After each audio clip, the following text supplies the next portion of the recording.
Let's talk about typical design elements. These are design concepts that you would learn in art school, and they might seem a little bit out of touch to the average person, but we're going to cover them anyway.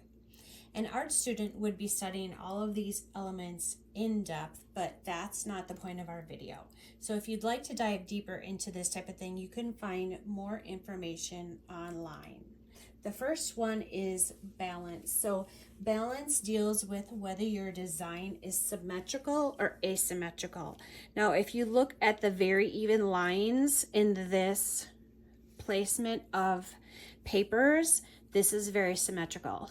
Asymmetrical would be all of the green and red were on one side and all of the white papers were on the other side. That would be asymmetrical.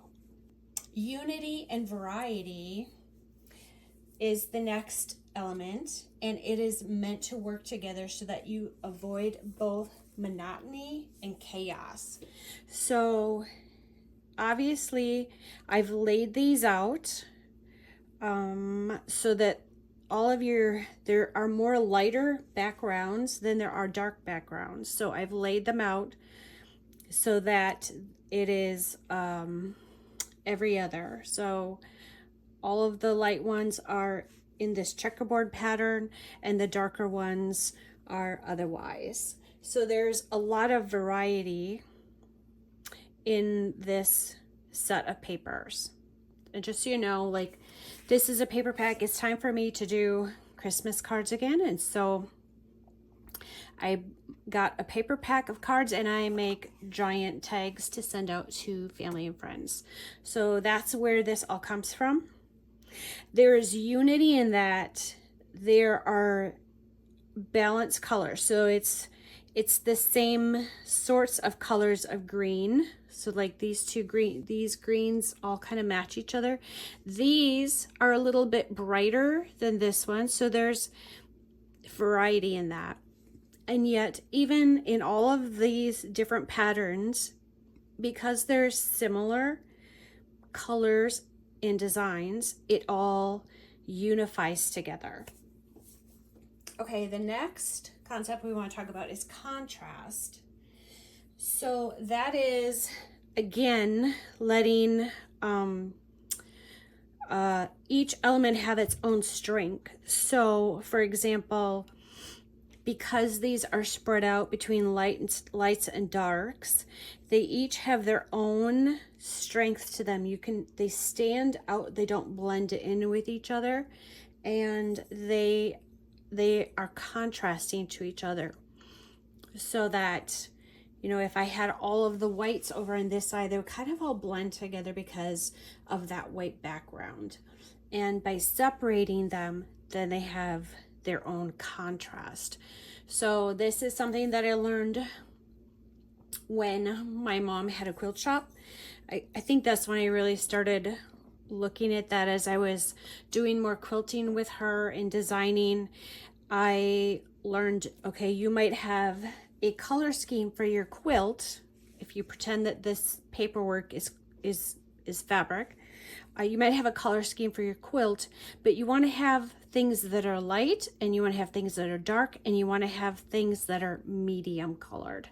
And so when you're doing your designs in your Bible, you might consider having lights and darks and mediums to help balance everything out and keep it unified, or have contrast, sorry. The next item is emphasis. So oftentimes, I'm thinking of quilting again, your emphasis is going to be on your biggest blocks, or your emphasis is going to be on your biggest design. So when you look at this, all of these here, what is catching your eye? For me, it's this red right here. For me, this is the emphasis. It's the brightest red that stands out. Usually in your designs, you have like one big thing. For example, I'm looking at this page. This piece of ephemera right here with the florals on it, that is my emphasis piece. okay? And everything else is smaller in background. So typically it's going to be your biggest piece is your emphasis. The next concept is movement. So movement helps to keep your eye moving across a page. Okay, so this again goes on this diagonal. So your eyes are going to maybe pick up the darks for a little bit, or maybe pick up the lights. But because there's so many different options here to look at, it's going to keep your eye moving across the page. Typically, I remember in art class in high school, I remember my art teacher saying, your eye, at least in the Western world, because we read left to right and top to bottom, this is kind of how our eyes perceive artwork as well.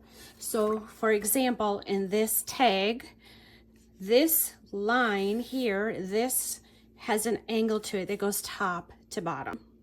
And so your eye is just drawn to this, and you find this pleasing because of that angle that is there. Okay, pattern. Pattern is repetitive movement. So you like wild things like this pine branch right here, but your eyes need a place to rest, and oftentimes it's on a pattern. So these patterns provide like a consistency. Just like in life, if your entire life is all wild, it's going to drive you a little crazy. What you do need is some repetition. So like you need daily habits, or you need consistent people in your life. You need that consistency, and so does your eye when you're looking at artwork. So oftentimes the patterns will help your mind rest and find some regularity to it. The last element is rhythm. And so this is how you organize your details. Okay, so in this case, I have a rhythm of, light, light, dark, light, dark, light, dark. And to be honest with you, I didn't have these all arranged like this originally. I laid light, dark down, and then I decided, okay, these two patterns can't be next to each other. For example, like this plaid and this plaid. I don't want these two plaids next to each other. I'm going to move this plaid around so that something else fills in that spot. And so you move it around until you decide that, okay, this is a good rhythm. It's a good balance. It's unifying, it's pleasing to the eye. So in all of this, in all of your artwork, you're looking to find something that's pleasing to the eye.